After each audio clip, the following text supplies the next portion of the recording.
Thank you for joining us around the fire. For more information or to make a donation, please visit randomactsnetwork.com. Now, want to hear a scary story?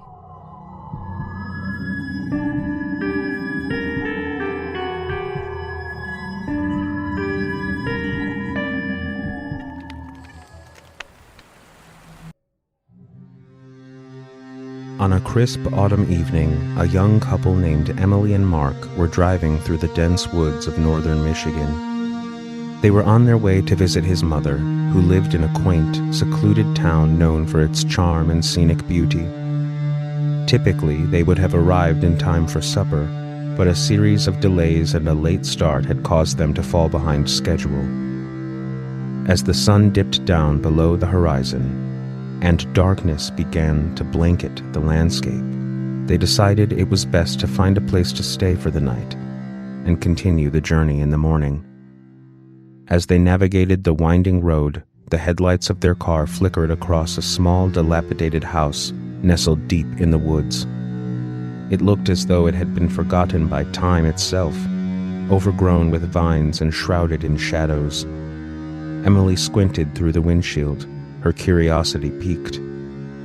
"Maybe they can rent us a room," she suggested, her voice tinged with hopeful optimism. Mark hesitated, but eventually agreed that it was worth checking out. They pulled up the gravel driveway, the crunching of stones under the tires the only sound breaking the eerie silence of the forest. The house, though modest, seemed warm and inviting, with a soft glow emanating from the windows. Mark knocked on the door, and after a few moments, it creaked open to reveal an elderly couple. The man was tall and wiry, with a thick white beard that nearly reached his chest. His eyes were sharp and bright, and he greeted them with a smile that seemed both kind and weary. His wife was a small, delicate woman with silver hair pulled into a tight bun. She had a gentle demeanor and welcomed them with a warm hug.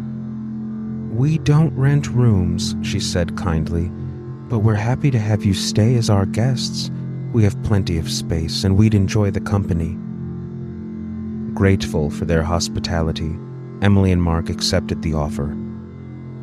The old woman quickly set about preparing a pot of coffee and slicing a rich, homemade cake. They all gathered in the cozy living room, where the scents of freshly brewed coffee mingled with the sweet aromas of the cake. The walls were lined with old photographs and strange artifacts. The elderly couple regaled them with stories of the house and the surrounding woods, tales that seemed to blend fact and folklore in a manner that left the young couple feeling uneasy but intrigued. After an hour or so of conversation, the elderly man led Emily and Mark to their room. It was quaint and surprisingly modern, with a neatly made bed and a large window that overlooked the dense forest. They again offered to pay for their stay, but the old man insisted. "No need for that. We're just happy to have you here." The young couple went to bed, the creaking of the old house and the occasional rustle of leaves outside their window their only lullabies. They rose early the next morning, careful not to disturb their hosts. On a table near the front door, they left an envelope with a generous sum of money, hoping to express their gratitude. Then they quietly made their way back to the car and set off towards the next town. Emily and Mark enjoyed a hearty breakfast at a small diner, where they recounted their overnight stay to the restaurant owner, a burly man with a thick mustache and a kind smile. The owner's face turned ashen as he listened. "That can't be," he said in disbelief. "That house burned down 2 years ago. The couple who lived there perished in the fire." Emily and Mark exchanged stunned glances, their hearts racing. They were certain of what they had seen and experienced, so they decided to return to the house, hoping to clear up the confusion. As they approached the familiar gravel driveway, their hearts sank. The house was no longer there. In its place was a charred skeleton of what once was, a burned-out shell that lay silently amid the encroaching forest. Emily and Mark got out of the car, their footsteps crunching on the gravel as they approached the ruins. The sight of the devastation was almost too much to bear. Mark noticed something unusual amid the debris and pointed it out to Emily. Among the scattered remnants of the house, a charred table lay partially burned under the ash and rubble. Emily's breath caught in her throat as she recognized the shape of the table. It was the very one they had seen by the front door. Mark knelt beside it and with trembling hands began to sift through the debris. A low, mournful cry escaped Emily as she saw what lay on the table. The envelope they had left behind the previous night was unmistakably there, partially scorched but still intact. Mark gingerly picked it up, his fingers trembling as he opened it. The money inside was still crisp and untouched by the flames. As they stood there, stunned and speechless, the air seemed to grow colder, and a faint whispering sound rustled through the trees, as though the forest itself was lamenting. Unable to comprehend what had happened, Emily and Mark stumbled back to their car and drove away in silence, the image of the burned-out house and the envelope now burned into their memories. Their once mundane journey had become an encounter with the inexplicable, a night spent in a place where time and reality blurred, and a reminder that sometimes the boundary between the living and the dead is not as solid as it seems. The house had vanished, the fire had claimed it, but the memory of that eerie night lingered.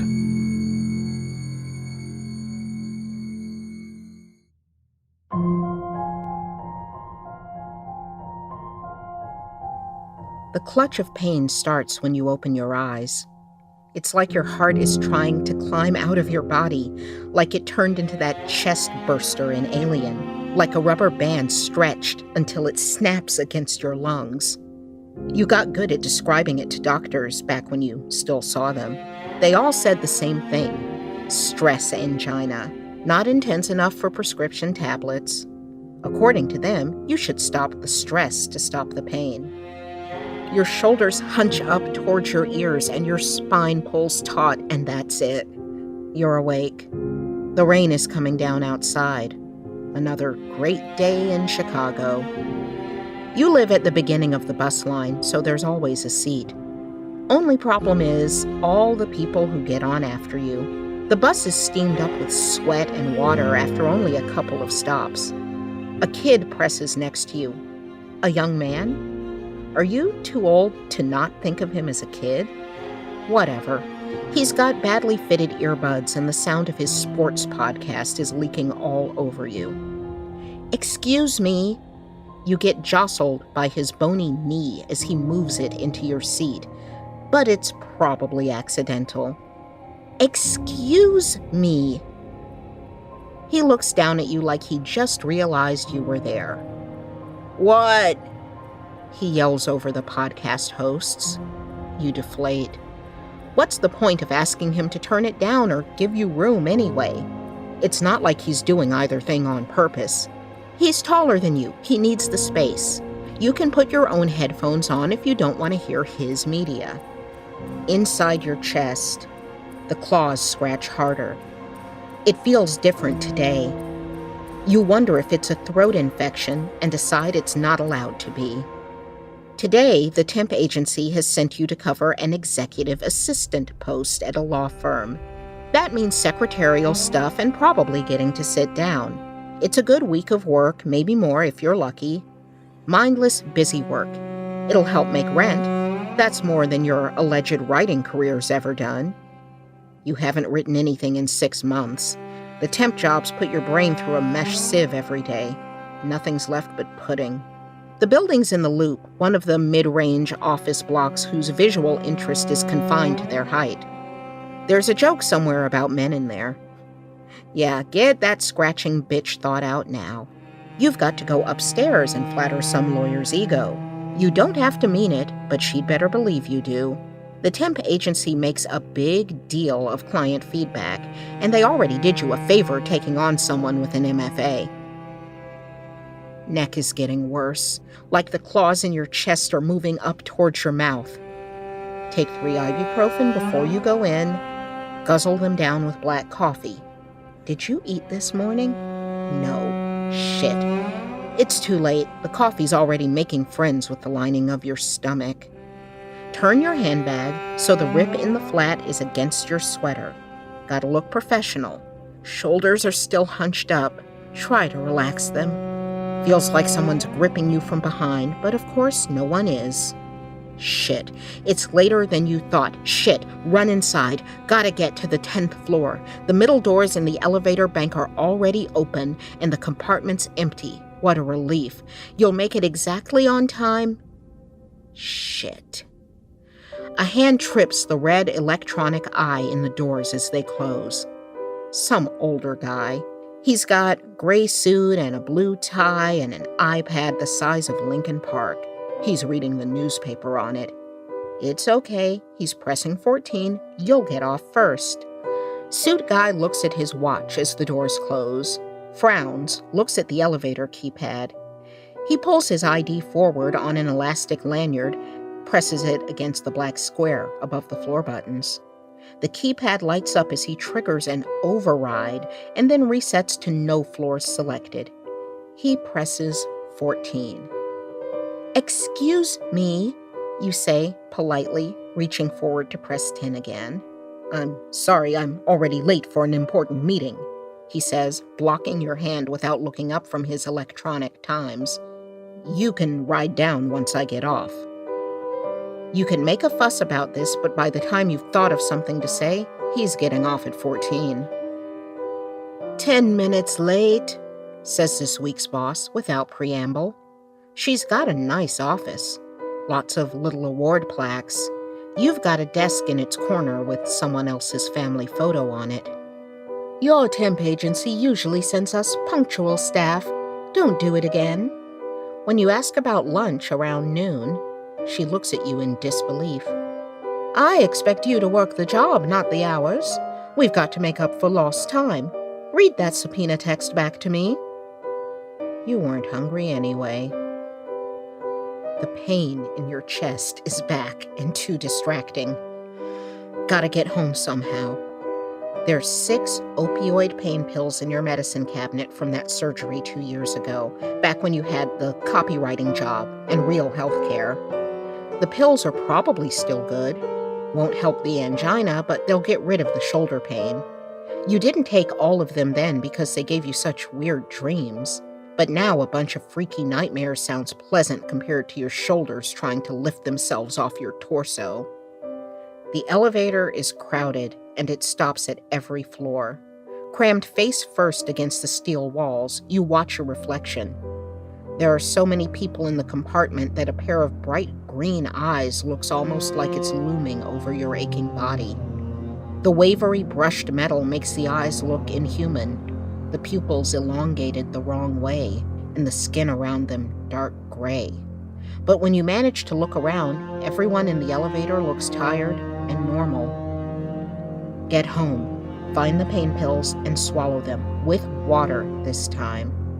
Should eat dinner, but instead, you pass out face down on the bed 3 minutes later. Your dreams live up to your expectations. You're standing on a cliff above a calm ocean, or is it a rooftop above Lake Michigan? Hard to tell. Nothing hurts in the dream, and for a moment you just enjoy that. The sky is stringy with storm clouds. All around you, things are squawking. You look with difficulty. You're in a kind of seabird nursery. Huge nests. Nests as big as a compact car, all of them filthy with white bird shit and other stains you can't as easily place. The sounds are coming from inside the nests. Look over the edge into one. Go on, do it. Broken eggshells, cream speckled with tan. Gray down and a couple of iridescent dark feathers.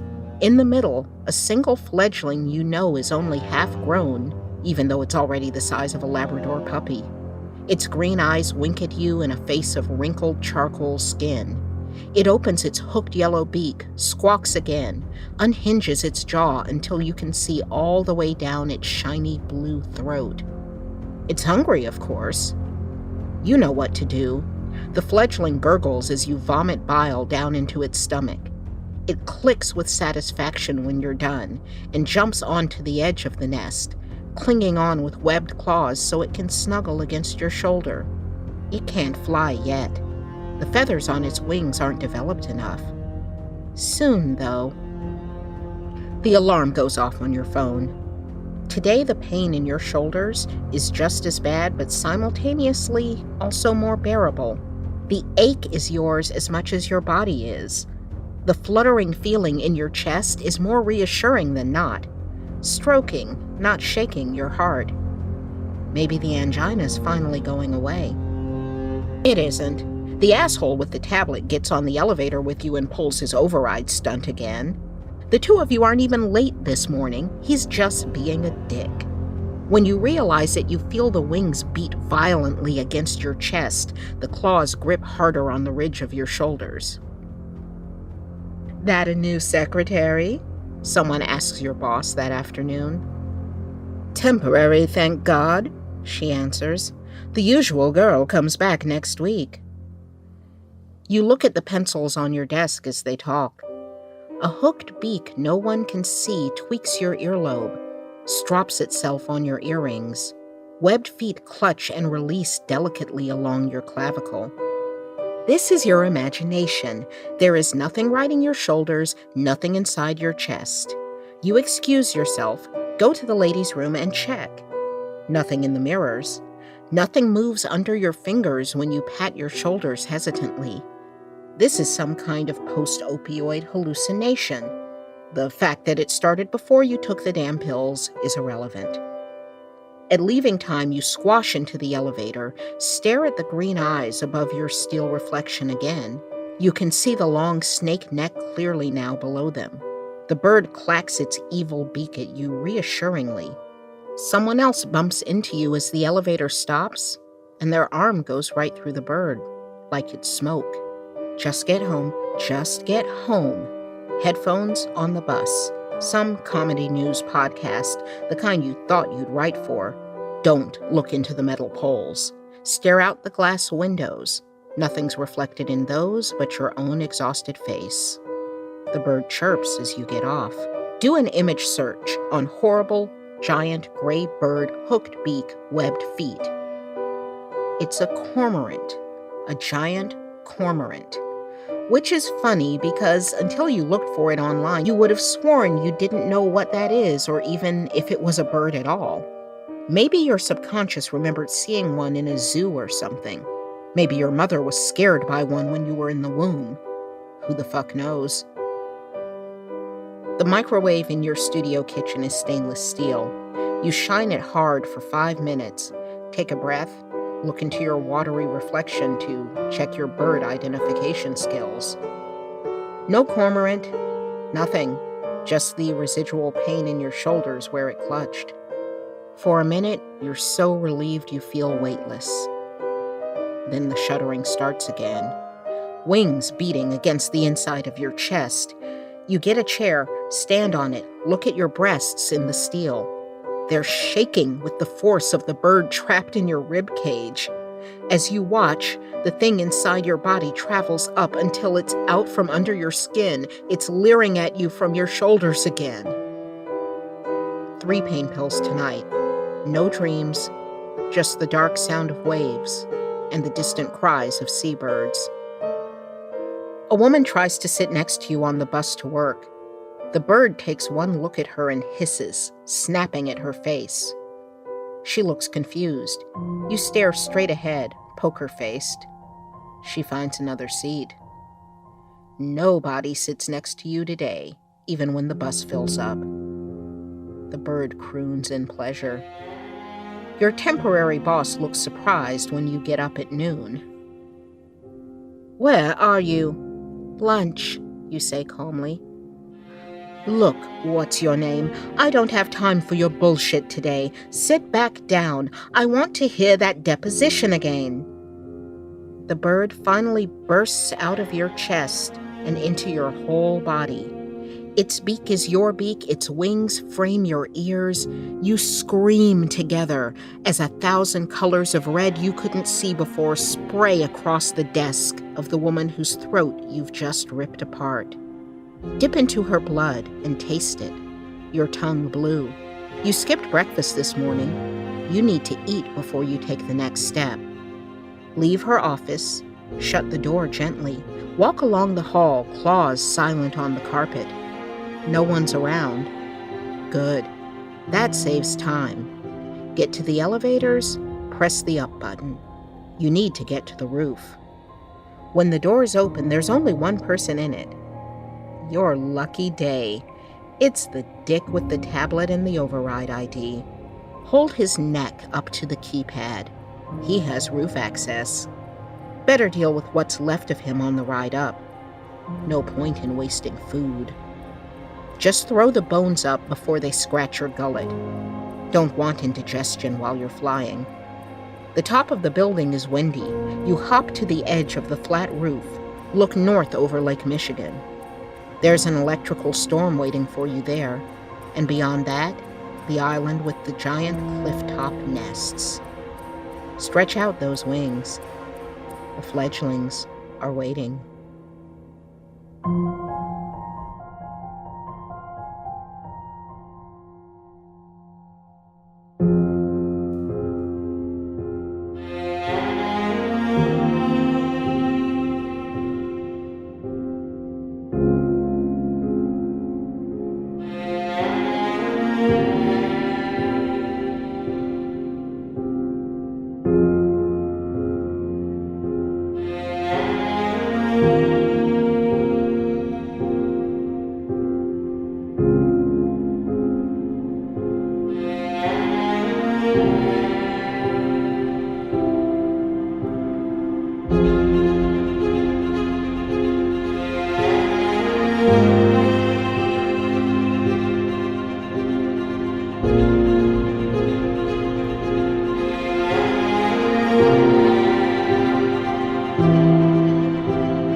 In a quaint little town where everyone knew each other's business, the news of a formal dance at the old Grand Hotel spread like wildfire.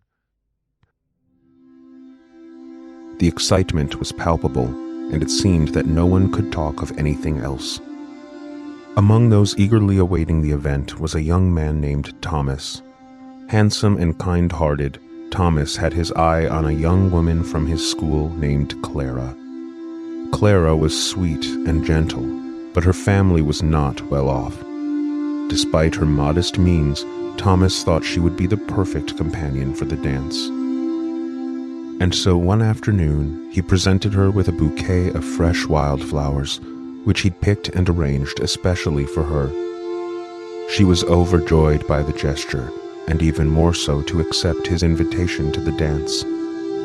As she walked home, Clara basked in the fluorescence of her bouquet. Her chest filled with warmth as she inhaled deeply, and the gentle breeze carried her name through the flowers. She'd never felt so special, so eager for what was to come. But as Thomas saved up for a new suit and made reservations at a charming restaurant, Clara had no idea what she was going to wear. She didn't have any money, especially not for an outfit she'd only wear on one occasion.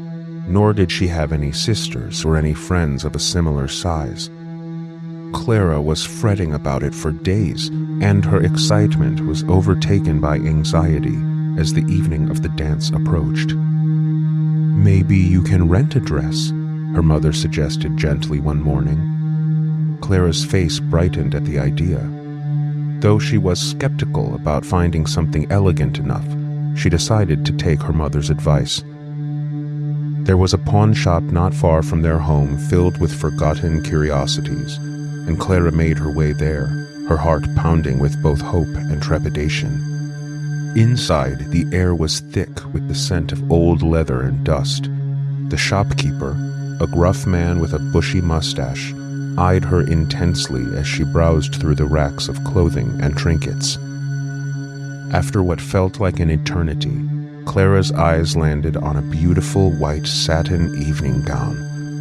It was delicate, with intricate lacework and a shimmering, elegant sheen, and it was her size, too. Clara hesitated for a moment, her fingers brushing against the smooth fabric. The price tag was modest, and the shopkeeper offered an even lower rate when he saw her interest. "I'll take it," she said, her voice filled with a mix of relief and excitement. She could hardly believe her luck. The shopkeeper wrapped the gown in papers, and Clara took it home, her spirits lifted. When the night of the dance arrived, Clara was a vision of grace and beauty. The gown hugged her figure perfectly. Thomas, upon seeing her, was awestruck. They made their way to the hotel, and as they entered, the ballroom was abuzz with admiration. Clara felt like she was walking on air, her worries forgotten. The evening was everything she had dreamed of. She danced with Thomas and many others, her laughter mingling with the music. But as the night wore on, Clara began to feel faint and dizzy. She put it down to the excitement and exertion of dancing.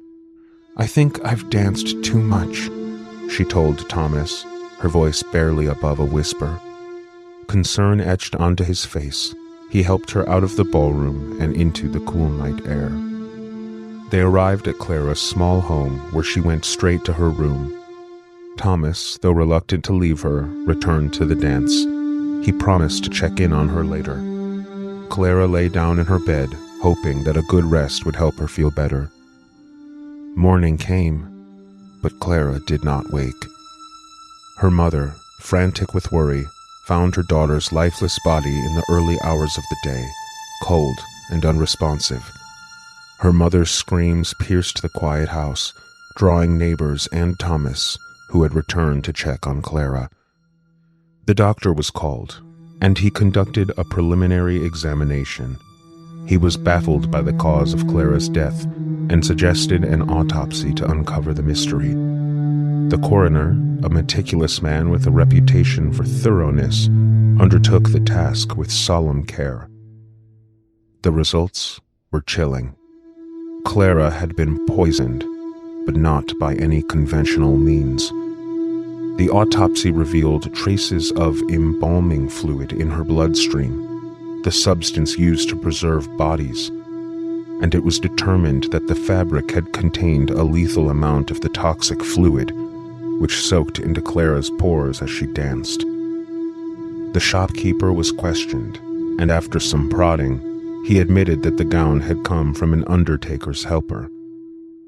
The helper had sold it to him under the guise of a donation. But it had not been a donation at all.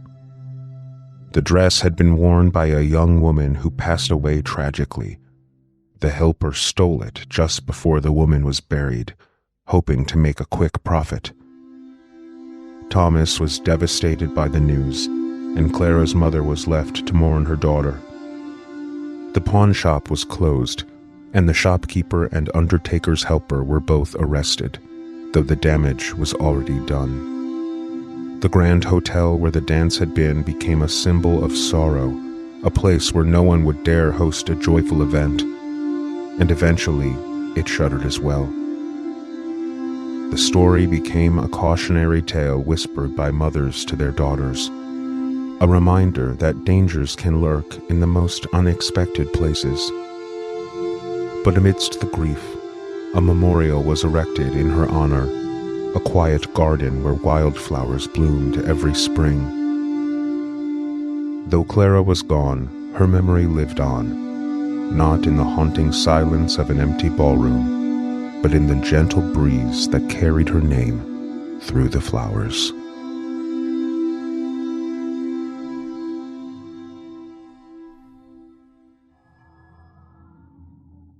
I had not been settled much more than 6 weeks in my country practice when I was sent to a neighbouring town to consult on a case of a very dangerous illness.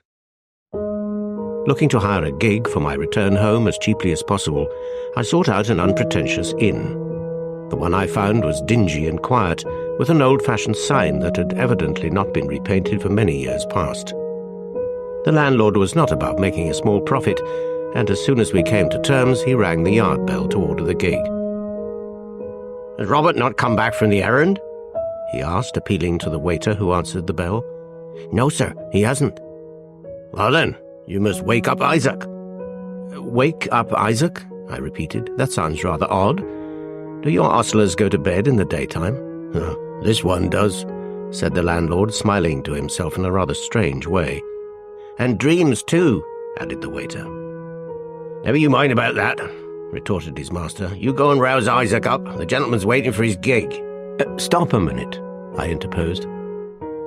"I have rather a fancy for seeing this man before you wake him. I'm a doctor, and if this queer sleeping and dreaming of his comes from anything wrong in his brain, I may be able to tell you what to do with him." "I rather think you'll find his complaint past all doctoring, sir," said the landlord. "But if you'd like to see him, you're welcome, I'm sure." He led the way across a yard to the stables, opened one of the doors, and waiting outside himself told me to look in. I found myself in a 2-stall stable. In one of the stalls, an old man was lying asleep on a litter. I stooped and looked at him attentively. It was a withered, woebegone face. The hollow, wrinkled cheeks and the scanty, grizzled hair told their own tale of past sorrow or suffering. He was drawing his breath convulsively when I first looked at him, and in a moment more, he began to talk in his sleep. "No, wake up," I heard him say. "Wake up there, the murder!" He moved one lean arm slowly till it rested over his throat, shuddered a little, and turned on the straw. Then the arm left his throat, the hand stretched itself out and clutched at the side towards which he had turned, as if he fancied himself to be grasping at the edge of something. "Light grey eyes," he murmured, "and a droop in the left eyelid. Flaxen hair with a gold-yellow streak in it. All right, mother. Fair white arms with a down on them. Little lady's hand with a reddish look under the fingernails. You she-devil! Where's the knife?" I saw him shudder on the straw.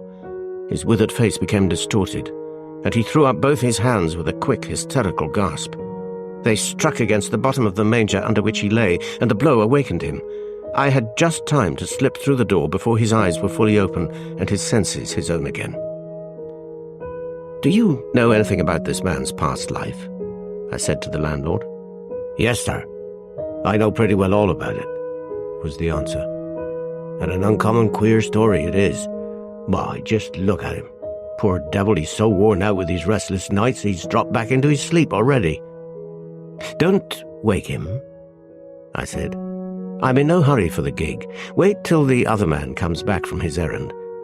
And in the meantime, suppose I have some lunch and a bottle of sherry, and suppose you come and help me to get through it, The heart of mine host, as I had anticipated, warmed to me over his own wine. He soon became communicative on the subject of the man asleep in the stable, and little by little I drew the whole story out of him. It seems that some years ago there lived in the suburbs of a large seaport town on the west coast of England a man of humble circumstances by the name of Isaac Scatchard. His means of subsistence were derived from any employment he could get as an ostler, and occasionally, when times went well with him, from temporary engagements in service as stable helper in private houses. Though a faithful, steady, and honest man, he got on badly in his calling. His ill luck was proverbial among his neighbors. He was always missing good opportunities by no fault of his own, and Unlucky Isaac was his nickname in his own neighborhood. When he was out of service, he lived alone with his widowed mother, who contrived to provide for her simple wants by doing rough work for the tailors, and always managed to keep a decent home for her son to return to whenever his ill luck drove him out helpless into the world. One bleak autumn, when Isaac was getting on towards 40, and when he was, as usual, out of place through no fault of his own, he set forth from his mother's cottage on a long walk inland to a gentleman's seat, where he had heard that a stable helper was required. It wanted then but 2 days of his birthday, and Mrs. Scatchard, with her usual fondness, made him promise before he started that he would be back in time to keep that anniversary with her in as festive a way as their poor means would allow. It was easy for him to comply with this request, even supposing he slept a night each way on the road. He was to start from home on Monday morning, and whether he got the new place or not, he was to be back for his birthday dinner on Wednesday at 2 o'clock.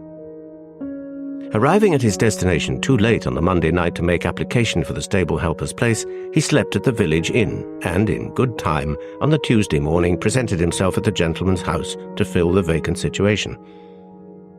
Here again his ill luck pursued him as inexorably as ever. His long walk had been in vain. Only the day before, the stable helper's place had been given to another man. Isaac accepted this new disappointment resignedly, and as a matter of course. He set forth on his homeward journey, and walked all day with only one stoppage for bread and cheese. Just as it was getting towards dark, the rain came on and the wind began to rise, and he found himself stopping at a lonely roadside inn for the night. At a little after 11, the house was closed, and Isaac went round with the landlord holding the candle while the doors and lower windows were being secured. He noticed with surprise the strength of the bolts, bars, and iron-sheathed shutters. "You see, we are rather lonely here," said the landlord. "We never had any attempts made to break in yet, but it's always as well to be on the safe side." It was 11:30 by the clock in the passage as they went upstairs to the bedroom, the window of which looked out onto the wood at the back of the house. "Oh, here's where you're to sleep," said the landlord. "You're the only lodger tonight, and I think you'll say my missus has done her best to make you comfortable." Isaac locked the door, set his candle on the chest of drawers, and wearily got ready for bed. The bleak autumn wind was still blowing, and Isaac resolved as he lay down to keep the candle alight until he began to grow sleepy, for there was something unendurably depressing in the bare idea of lying awake in the darkness, listening to the dismal, ceaseless moan of the wind in the wood. Sleep stole on him before he was aware of it. His eyes closed, and he fell off insensibly to rest, without having so much as thought of extinguishing the candle. In one moment he passed from a state of sleep to a state of wakefulness, his eyes wide open, his mental perceptions cleared on a sudden as if by a miracle. The candle had burnt down nearly to the last morsel of tallow, but the top of the unsnuffed wick had just fallen off, and the light in the little room was for the moment fair and full. Between the foot of the bed and the closed door, there stood a woman with a knife in her hand looking at him. He was stricken with terror. The woman said not a word as they stared each other in the face, but she began to move slowly towards the left-hand side of the bed. She was a fair, fine woman, with yellowish flaxen hair and light grey eyes, with a droop in the left eyelid. Speechless, with no expression in her face, with no noise following her footfall, she came closer and closer, stopped, and slowly raised the knife. He laid his right arm over his throat to save it, but as he saw the knife coming down, threw his hand across the bed to the right side and jerked his body over that way, just as the knife descended on the mattress within an inch of his shoulder. His eyes fixed on her arm and hand as she slowly drew the knife out of the bed. A white, well-shaped arm, with a pretty down lying lightly over the fair skin, a delicate lady's hand with the crowning beauty of a pink flush under and round the fingernails. She drew the knife out and passed back again slowly to the foot of the bed, stopped there for a moment looking at him, then came on, still speechless, still with no expression on the beautiful face, still with no sound following the stealthy footfalls, came on to the right side of the bed where he now lay. As she approached, she raised the knife again, and he drew himself away to the left side. She struck, as before, right into the mattress with a deliberate, perpendicularly downward action of the arm. This time, his eyes wandered from her to the knife. It was like the large clasp knives which he had often seen labouring men use to cut their bread and bacon with. Her delicate little fingers did not conceal more than 2/3 of the handle. He noticed that it was made of buckhorn, clean and shining as the blade was, and looking like new. For the second time she drew the knife out, concealed it in the wide sleeve of her gown, then stopped by the bedside, watching him. For an instant he saw her standing in that position. Then the wick of the spent candle fell over into the socket. The flame diminished to a little blue point, and the room grew dark. A moment, or less if possible, passed so, and then the wick flamed up smokily for the last time. His eyes were still looking eagerly over the right-hand side of the bed when the final flash of light came, but they discerned nothing. The fair woman with the knife was gone.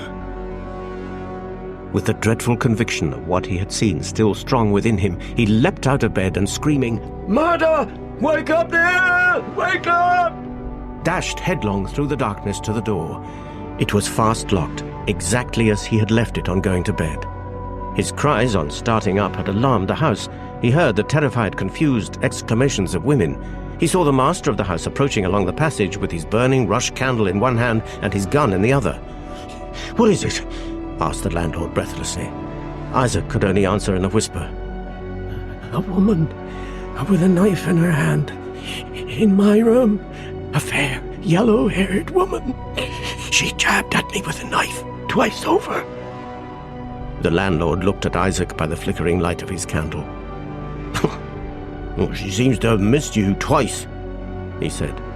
"I dodged the knife as it came down," Isaac went on. "It struck the bed each time." The landlord took his candle into the bedroom. In less than a minute he came out again into the passage in a violent passion. "The devil fly away with you and your woman with the knife! There isn't a mark in the bedclothes anywhere! What do you mean by coming into a man's place and frightening his family out of their wits by a dream?" I'll leave your house," said Isaac faintly. "Better out on the road in rain and dark on my way home than back again in that room after what I've seen in it. Lend me a light to get my clothes by and tell me what I'm to pay." "Pay?" cried the landlord, leading the way with his light sulkily into the bedroom. "You'll find your score on the slate when you go downstairs. I wouldn't have taken you in for all the money you got about you if I'd known your dreaming, screeching ways beforehand. Look at the bed. Where's the cut of a knife in it? Look at the window. Is the lock busted? Look at the door, which I heard you fasten yourself. Is it broken? A murdering woman with a knife in my house. You ought to be ashamed of yourself." Isaac answered not a word. He huddled on his clothes, and then they went down the stairs together. "Nigh on 20 minutes past 2, said the landlord as they passed the clock. "A nice time in the morning to frighten honest people out of their wits." Isaac paid his bill, and the landlord let him out at the front door. The rain had ceased, but the night was dark and the wind bleaker than ever. Little did the darkness or the cold matter to Isaac. If he had been turned out into the wilderness in a thunderstorm, it would have been a relief after what he had suffered in the bedroom of the inn. What was the fair woman with the knife? The creature of a dream? Or that other creature from the unknown world called among men by the name of Ghost? He could make nothing of the mystery, had made nothing of it, even when it was midday on Wednesday and when he stood at last once more on the doorstep of home. His mother came out eagerly to receive him. His face told her in a moment that something was wrong. "I've lost the place, but that's my luck. I dreamed an ill dream last night, Mother. Or maybe I saw a ghost. Take it either way, it scared me out of my senses, and I'm not my own man again yet." "Isaac, your face frightens me. Come into the fire. Come in and tell Mother all about it." He was as anxious to tell her as she was to hear. for it had been his hope all the way home that his mother, with her quicker capacity and superior knowledge, might be able to throw some light on the mystery which he could not clear up for himself. His mother's face grew paler and paler as he went on. She never interrupted him by so much as a single word, but when he had done, she moved her chair close to his, put her arm around his neck and said to him, "Isaac, you dreamed your ill dream on this Wednesday morning. What time was it when you saw the fair woman with the knife in her hand?" Isaac reflected and answered, "Somewhere about 2 o'clock in the morning." His mother struck her hands together with a gesture of despair. "This Wednesday is your birthday, Isaac, and 2 o'clock in the morning is the time when you were born." Isaac's capacities were not quick enough to catch the infection of his mother's superstitious dread.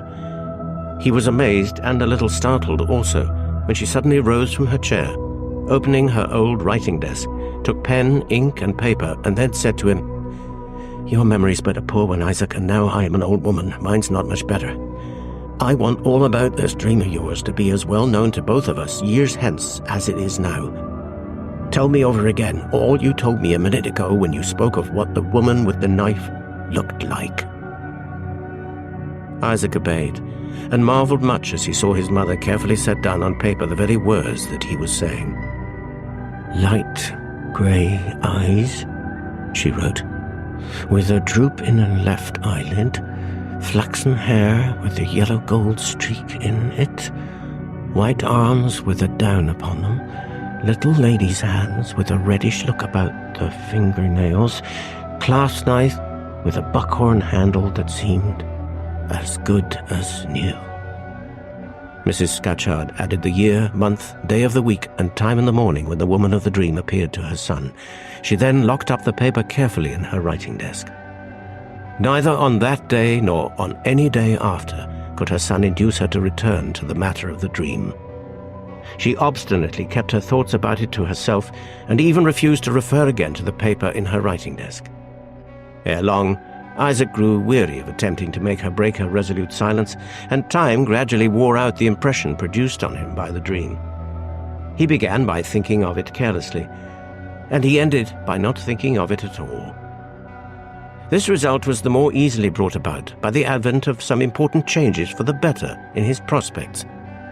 He reaped at last the reward of his long and patient suffering under adversity by getting an excellent place, keeping it for 7 years, and leaving it, on the death of his master, not only with an excellent character, but also with a comfortable annuity bequeathed to him as a reward for saving his mistress's life in a carriage accident.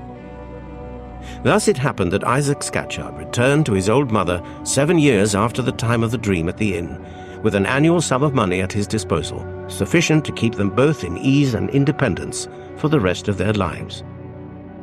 The mother, whose health had been bad of late years, profited so much by the care bestowed on her and by freedom from money anxieties that when Isaac's birthday came round, she was able to sit up comfortably at table and dine with him. On that day, as the evening drew on, Mrs. Scatchard discovered that a bottle of tonic medicine, which she was accustomed to take, happened to be empty. Isaac immediately volunteered to go to the chemist's and get it filled again. It was a rainy, bleak night, and on going into the chemist's shop he was passed hurriedly by a poorly dressed woman coming out of it. The glimpse he had of her face struck him, and he looked back after her as she descended the doorsteps. "You're noticing that woman?" said the chemist's apprentice behind the counter. "It's my opinion there's something wrong with her. She's been asking for laudanum to put on a bad tooth. Master's out for half an hour, and I told her I wasn't allowed to sell poison to strangers in his absence. She laughed in a queer way and said she would come back in half an hour. If she expects Master to serve her, I think she'd be disappointed. It's a case of suicide, sir, if ever there was one yet." These words added immeasurably to the sudden interest of the woman which Isaac had felt at the first sight of her face. After he'd got the medicine bottle filled, he looked about anxiously for her as soon as he was out on the street. She was walking slowly up and down on the opposite side of the road. With his heart, very much to his own surprise, beating fast, Isaac crossed over and spoke to her. He asked if she was in any distress. She pointed to her torn shawl, her scanty dress, her crushed, dirty bonnet, then moved under a lamp, so as to let the light fall on her stern, pale, but still most beautiful face. "I look like a comfortable, happy woman, don't I?" she said with a bitter laugh. She spoke with a purity of intonation which Isaac had never heard before from other than ladies' lips. Her slightest action seemed to have the easy, negligent grace of a thoroughbred woman. Her skin, for all its poverty-stricken paleness, was as delicate as if her life had been passed in the enjoyment of every social comfort that wealth can purchase. Even her small, finely shaped hands, gloveless as they were, had not lost their whiteness. Little by little, in answer to his questions, the sad story of the woman came out. There is no need to relate it here. It is told over and over again in police reports and paragraphs descriptive of attempted suicides. "My name is Rebecca Murdoch," said the woman as she ended. "I have 9 pence left, and I thought of spending it at the chemist's over the way and securing a passage to the other world. Whatever it is, it can't be worse to me than this, so why should I stop here?" Besides the natural compassion and sadness moved in his heart by what he heard, Isaac felt within him some mysterious influence at work all the time the woman was speaking, which utterly confused his ideas and almost deprived him of his powers of speech. All that he could say in answer to her last reckless words was that he would prevent her from attempting her own life if he followed her about all night to do it. His rough, trembling earnestness seemed to impress her. "I won't occasion you that trouble," she answered. "You have given me a fancy for living by speaking kindly to me." Isaac was hopelessly taken with the poor woman, and a few more stolen interviews after that first meeting completed his infatuation. In less than a month, he had consented to give Rebecca Murdoch a new interest in existence and a chance of recovering the character she had lost by promising to make her his wife. There was only one thing wanting to perfect his happiness. At their first meeting, there had been mingled with his admiration when he looked in her face a faint, involuntary feeling of doubt whether that face was entirely strange to him. He announced his marriage engagement precipitately and confusedly to his mother on the day when he contracted it. Poor Mrs. Scatchard showed her perfect confidence in her son by flinging her arms around his neck and giving him joy of having found at last a woman to comfort and care for him after his mother was gone. She was all eagerness to see the woman of her son's choice, and the next day was fixed for the introduction. It was a bright, sunny morning, and the little cottage parlour was full of light as Mrs. Scatchard, happy and expectant, dressed for the occasion in her Sunday gown, sat waiting for her son and her future daughter-in-law. Punctual to the appointed time, Isaac hurriedly and nervously led his promised wife into the room. His mother rose to receive her, advanced a few steps, smiling, looked Rebecca full in the eyes, and suddenly stopped. Her face, which had been flushed the moment before, turned white in an instant. Her eyes lost their expression of softness and kindness and assumed a blank look of terror. Her outstretched hands fell to her sides, and she staggered back a few steps with a low cry to her son. "Isaac," she whispered, clutching him fast by the arm. "Isaac, does that woman's face remind you of nothing?"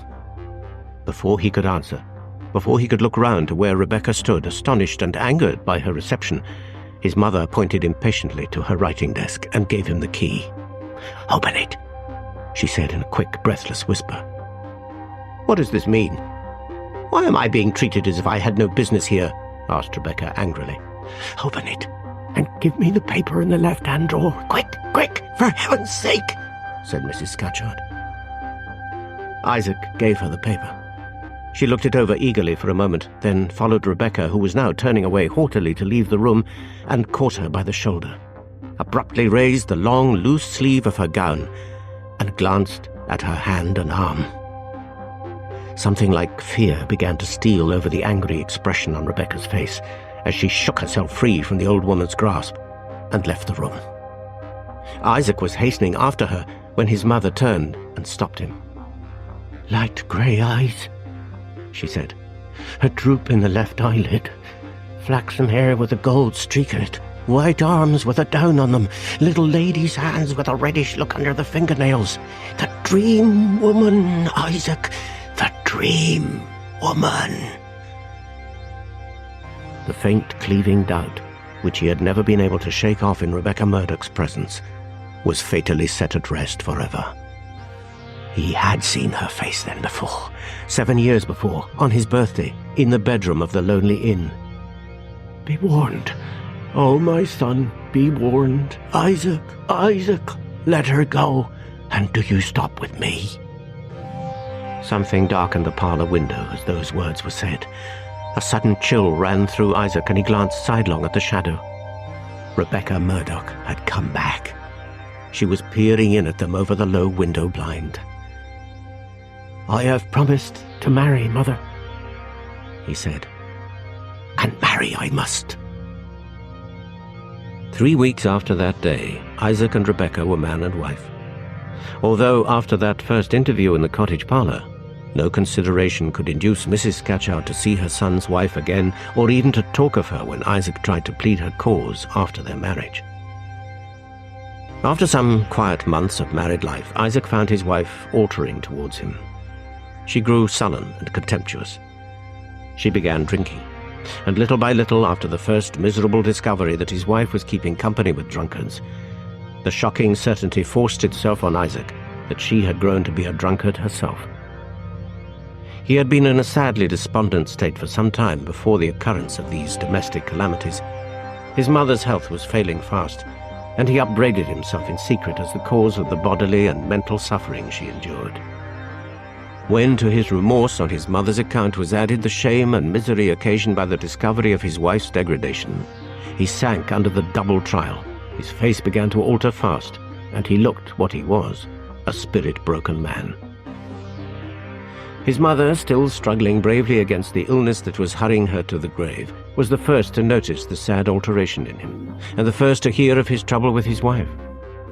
She could only weep bitterly on the day when he made his humiliating confession, but on the next occasion when he went to see her, he found her dressed to go out, and on asking the reason received this answer. "I am not long for this world, Isaac," she said, "and I shall not feel easy on my deathbed unless I have done my best to the last to make my son happy. I mean to go with you to your wife and try what I can to reclaim her. Give me your arm, Isaac, and let me do the last thing I can in this world to help my son." He could not disobey her, and they walked together slowly towards his miserable home. It was 1 o'clock in the afternoon when they arrived. It was their dinner hour, and Rebecca was in the kitchen. His wife soon came into the parlor, and the meeting between her and Mrs. Scatchard passed off better than he had ventured to anticipate. He was relieved, however, when the conversation ended, and Rebecca began to lay the cloth for dinner. She brought in the bread tray, cut a slice from the loaf for her husband, then returned to the kitchen. At that moment, Isaac, still anxiously watching his mother, was startled by seeing the same ghastly change pass over her face, which had altered it so awfully on the morning when Rebecca and she first met. Before he could say a word, she whispered with a look of horror, "Take me back. Home again, Isaac. Come with me and never go back again." He was afraid to ask for an explanation. He could only sign her to be silent and help her quickly to the door. As they passed the bread tray on the table, she stopped and pointed to it. "Did you see what your wife cut your bread with?" she asked in a low whisper. "Look." He did look. A new clasp knife with a buckhorn handle lay with the loaf in the bread tray. His mother caught at his arm. "The knife of your dream, Isaac. Oh, I'm faint with fear. Take me away before she comes back." He was hardly able to support her. The visible, tangible reality of the knife struck him with a panic. By a desperate effort, he summoned self-possession enough to help his mother out of the house and back to her cottage. Against his mother's most earnest entreaties, Isaac returned home to find that his wife had discovered their secret departure. She had been drinking and was in a fury of passion. The dinner in the kitchen was flung under the grate. The cloth was off the parlor table. Where was the knife? Unwisely, he asked for it. She was only too glad of the opportunity of irritating him. He wanted the knife, did he? Could he give her a reason why? No? Then he should not have it. Not if he went down on his knees to ask for it. Further recriminations elicited the fact that she brought it at a bargain, and that she considered it her own special property. Isaac saw the uselessness of attempting to get the knife by fair means, and determined to search for it later in the day in secret. The search was unsuccessful. Night came on, and he left the house to walk about the streets. He was afraid now to sleep in the same room with her. 3 weeks passed. Still sullenly enraged with him, she would not give up the knife, and still that fear of sleeping in the same room with her possessed him. He walked about at night, or dozed in the parlor, or sat watching by his mother's bedside. Before the expiration of the first week in the new month, his mother died. Isaac was present at her death, and her last words in this world were addressed to him. "Don't go back, my son. Don't go back." He was obliged to go back, if it were only to watch his wife. Exasperated by his distrust of her, she revengefully sought to add a sting to his grief by declaring that she would attend the funeral. In spite of all he could do or say, she held with wicked pertinacity to her words, and on the day appointed for the burial, forced herself, inflamed and shameless with drink, into her husband's presence, and declared that she would walk in the funeral procession to his mother's grave. This last, worst outrage, accompanied by all that was most insulting in word and look, maddened him for the moment. He struck her. The instant the blow was dealt, he repented it. She crouched down, silent, in the corner of the room, and eyed him steadily. It was a look that cooled his hot blood and made him tremble. But there was no time now to think of a means of making atonement. Nothing remained but to risk the worst till the funeral was over. There was but one way of making sure of her. He locked her into her bedroom. When he came back some hours after, he found her sitting very much altered in look and bearing by the bedside, with a bundle on her lap. She rose and faced him with a strange composure. "No man has ever struck me twice," she said, "and my husband shall have no second opportunity. From this day forth, we see each other no more." Before he could answer, she passed him and left the room. He saw her walk away up the street. Would she return? All that night he watched and waited, but no footsteps came near the house. The next night, overcome by fatigue, he lay down in the bed in his clothes, with the door locked, the key on the table, and the candle burning. His slumber was not disturbed. The third night, the fourth, the fifth, the sixth passed, and nothing happened. He lay down on the seventh, still in his clothes, still with the door locked, the key on the table, and the candle burning, but easier in his mind. Easier in his mind and in perfect health of body when he fell off to sleep. But his rest was disturbed. He woke twice without any sensation of uneasiness, but the third time, it was with that never-to-be-forgotten shivering of the night at the lonely inn, that dreadful sinking pain at the heart which once more aroused him in an instant. His eyes opened towards the left-hand side of the bed, and there stood the dream woman again. No, his wife, the living reality, with the dream spectre's face, in the dream spectre's attitude, the fair arm up, the knife clasped in the delicate white hand. He sprang upon her, almost at the instant of seeing her, and yet not quickly enough to prevent her from hiding the knife. Without a word from him, without a cry from her, he pinioned her in the chair. With one hand he felt up her sleeve, and there, where the dream woman had hidden the knife, his wife had hidden it, the knife with the buckhorn handle that looked like new. In the despair of that dreadful moment, his brain was steady, his heart was calm.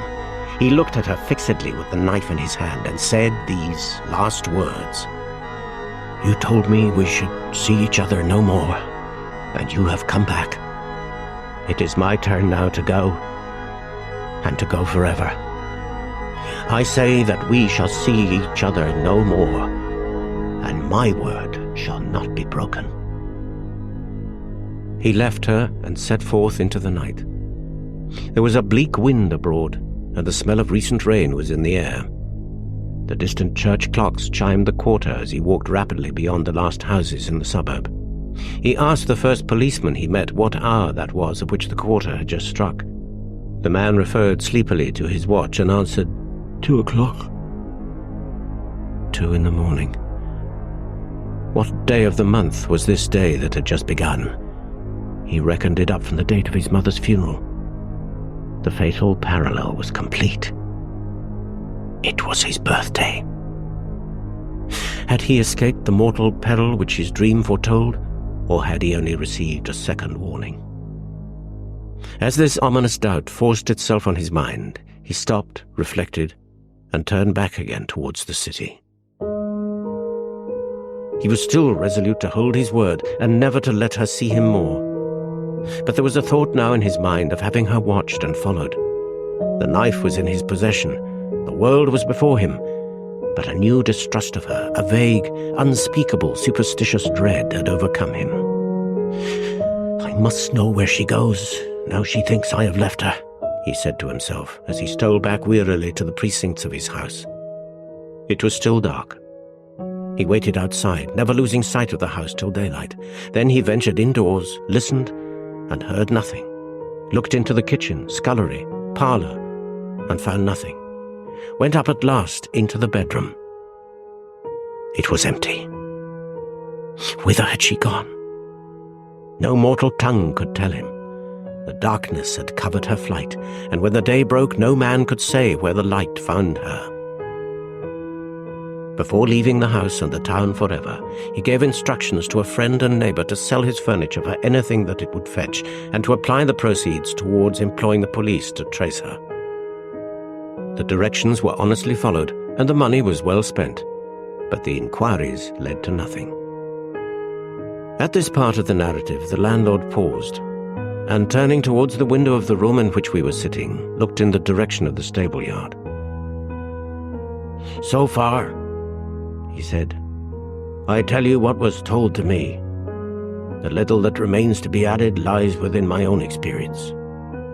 Between 2 and 3 months after the events I've just been relating, Isaac Scatchard came to me and asked for employment here. He has the perpetual thought that his wife is alive and looking for him. I believe he would not let himself drive off to sleep towards 2 in the morning for a king's ransom. 2 in the morning, he says, is the time she will find him one of these days. 2 in the morning is the time all the year round when he likes to be most certain that he has got the clasp knife safe about him. She's looking for me, is all he says when anybody speaks to him about the one anxiety of his life. She's looking for me. He may be right. She may be looking for him. Who can tell? Who can tell, said I.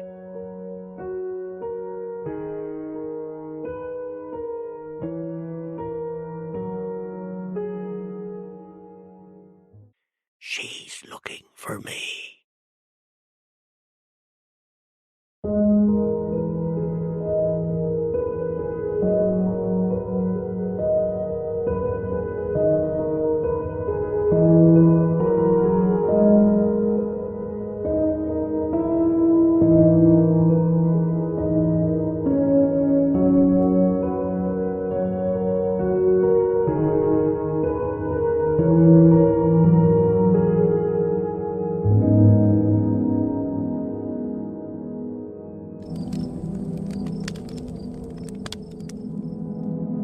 One of the greatest and suddenest storms on record has just been experienced here.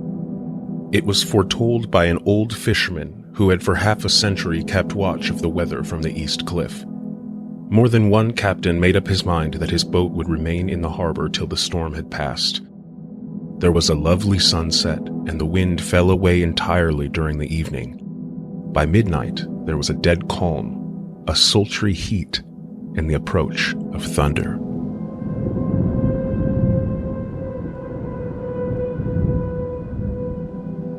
There were but few lights in sight at sea. The only sail noticeable was a foreign schooner, with all sails set seemingly going westwards. Efforts were made to signal her to reduce sail in the face of her danger, but as the night shut down, she was last seen with sails idly flapping as she gently rolled on the swell of the sea. A little after midnight came a strange sound from over the sea, and high overhead the air began to carry a strange, faint, hollow booming. Then, without warning, the tempest broke. With a rapidity that is impossible to realize, the whole aspect of nature at once became convulsed. The waves rose in growing fury, each overtopping its fellow like a roaring and devouring monster. White-crested waves beat madly on the sands and cliffs. Others broke over the piers, crashing against the lighthouses at either end of the harbor. The sea ran mountains high, throwing each wave skywards for the tempest to snatch and whirl away into space. The wind roared like thunder, and it was found necessary to clear the entire pier of onlookers. Adding to the difficulties and dangers, masses of sea fog came drifting inland. White, wet clouds which swept by in ghostly fashion, so dank and damp and cold that it felt as if the spirits of those lost at sea had arrived to touch their living brethren with the clammy hands of death. Before long, the searchlight discovered some distance away a schooner with all sails set, the same vessel which had been noticed earlier. Between her and the port lay the great, flat reef on which many ships had suffered, and it would be quite impossible that she could find the entrance of the harbor with the winds blowing as they were. Then came another rush of sea fog, a mass of dank mist, which seemed to close on all things like a casket. The wind suddenly shifted and the fog melted. Between the piers, the strange schooner leapt from wave to wave as it rushed with headlong speed into the harbor.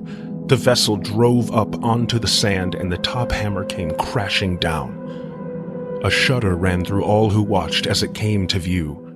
Lashed to the helm was a corpse, head drooping and swinging to and fro with each motion of the ship. No other form could be seen on the deck. The ship, as if by miracle, had found the harbor at the hand of a dead man. Suddenly, an immense dog sprang up on deck from below and jumped to the sand. Making straight for the steep cliff, it disappeared in the darkness. The Coast Guard on the eastern side of the harbor was the first to climb aboard. By the courtesy of the chief boatman, I was permitted to climb on deck. As the Coast Guard arrived at the wheel, he recoiled. The man was fastened by his hands, tied one over the other to a spoke of the wheel. Between the inner hand and the wood was a crucifix, the set of beads wrapped around both wrists and the wheel. The Coast Guard suggested the man tied up his own hands, fastening the knots with his teeth. A doctor declared that he had been dead for at least 2 days. In the man's pocket was a bottle, carefully corked, empty save for a little roll of paper. The haphazard writing made it seem as though the captain had experienced some kind of mania that only became more persistent throughout the voyage. Log of the Demeter, Varna to Whitby. Written 18 July. Things so strange happening that I shall keep accurate note henceforth till we land. On 6 July, we finished taking in cargo, silver sand and boxes of earth. At noon, set sail. East wind, fresh. Crew, 5 hands. 2 mates, cook, and myself, captain. On 11 July, at dawn, entered Bosphorus. Boarded by Turkish customs officers. Bakshish! All correct. Underway at 4 p.m. On 12 July, through Dardanelles. More customs officers and flagboat of guarding squadron. Bakshish again. Work of officers thorough but quick. Want us off soon. At dark, passed into archipelago. On 13 July, passed Cape Matapan. Crew dissatisfied about something. Seemed scared, but would not speak out. On 14 July, was somewhat anxious about crew.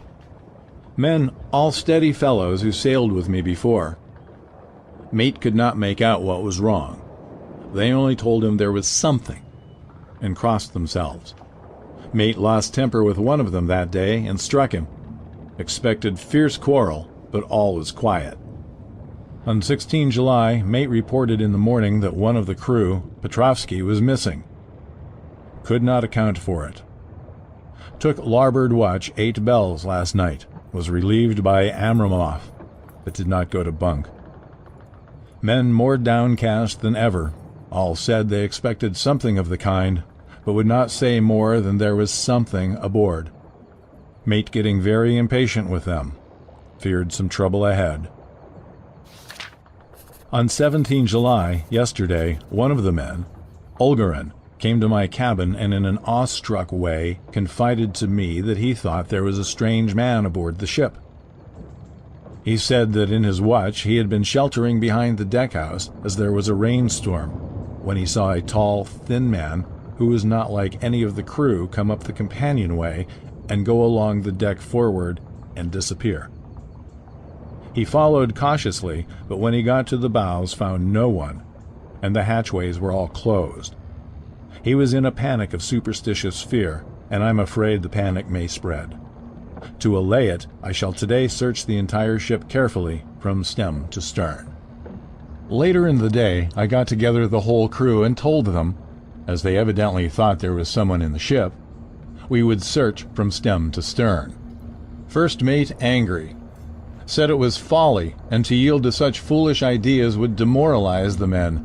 Said he would engage to keep them out of trouble with the handspike.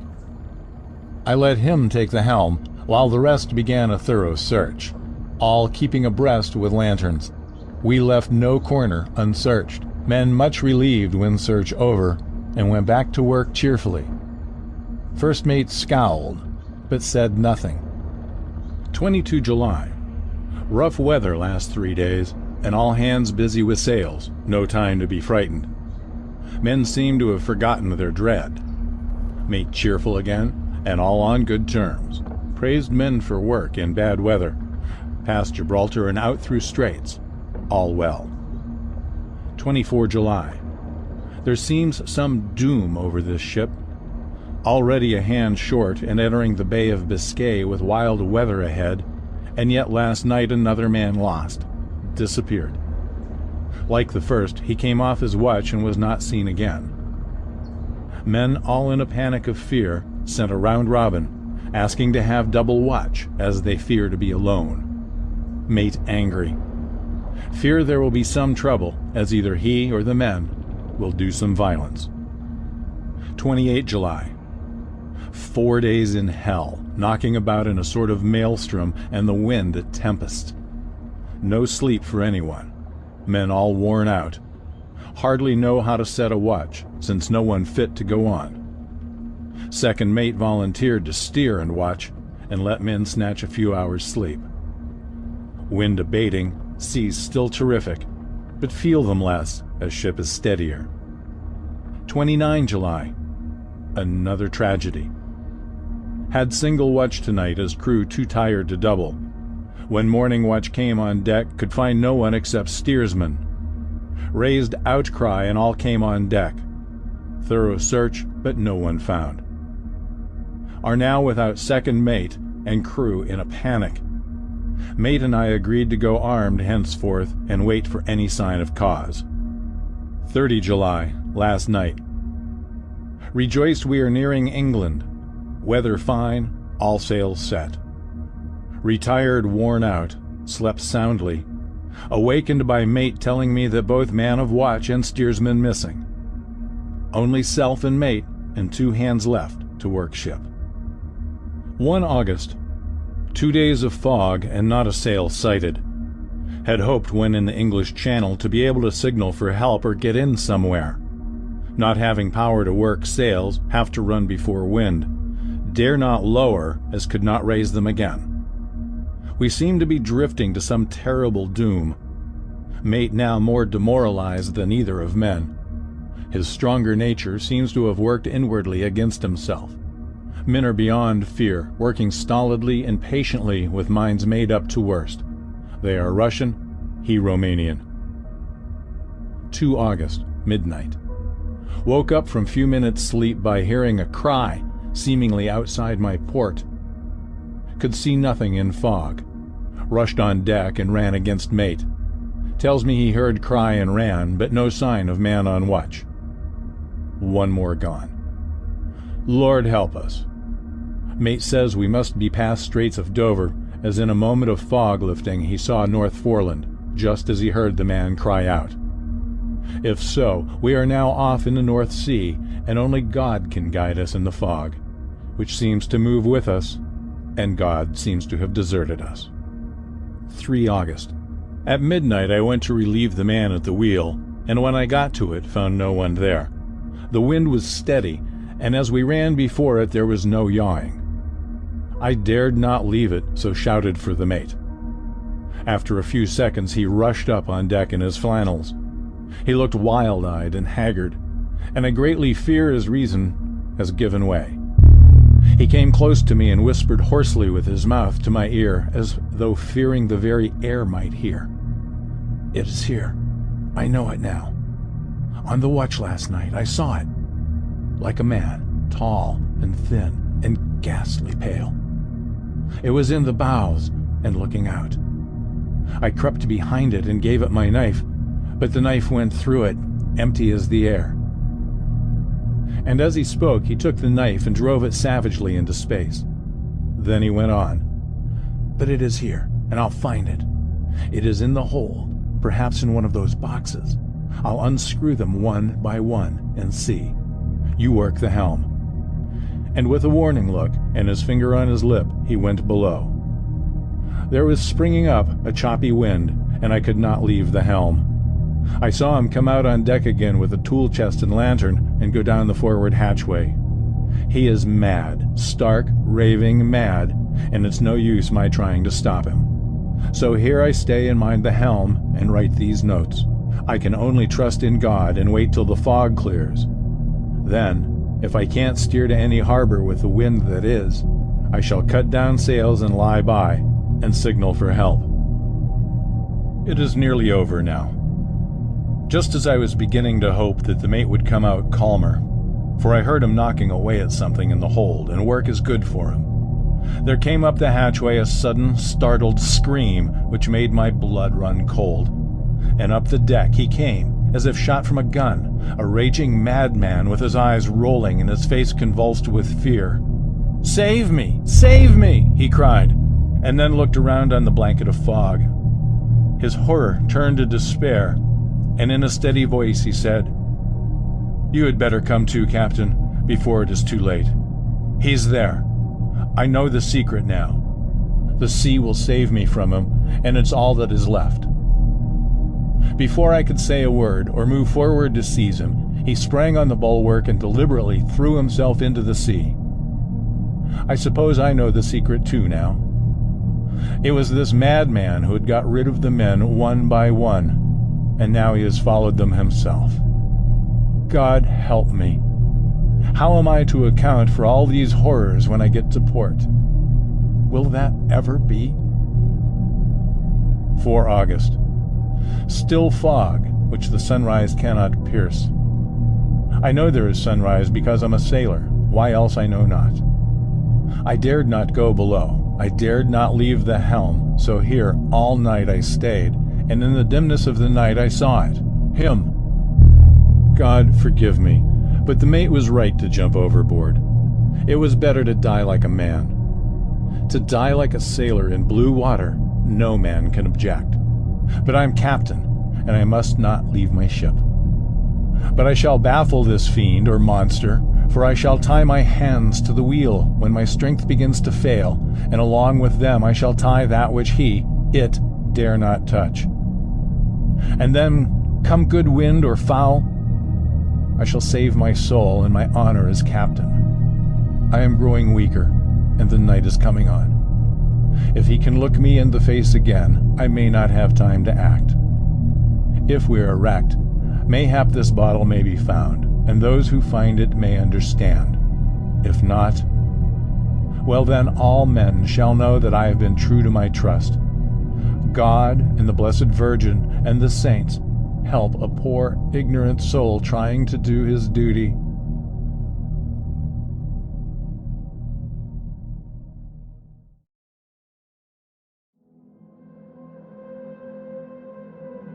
Of course, the verdict was an open one. There was no evidence whether or not the man himself had committed the murders. The town held almost universally that the captain was simply a hero, and a public funeral was arranged. Every boat in the harbor seemed to be there, and the coffin was carried by captains all the way up to the churchyard.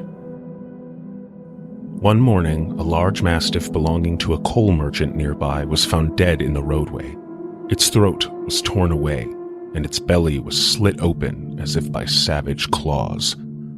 A good deal of interest was abroad concerning the great dog which landed when the ship struck, but no trace was ever found of the creature. It had become yet another mystery of the sea.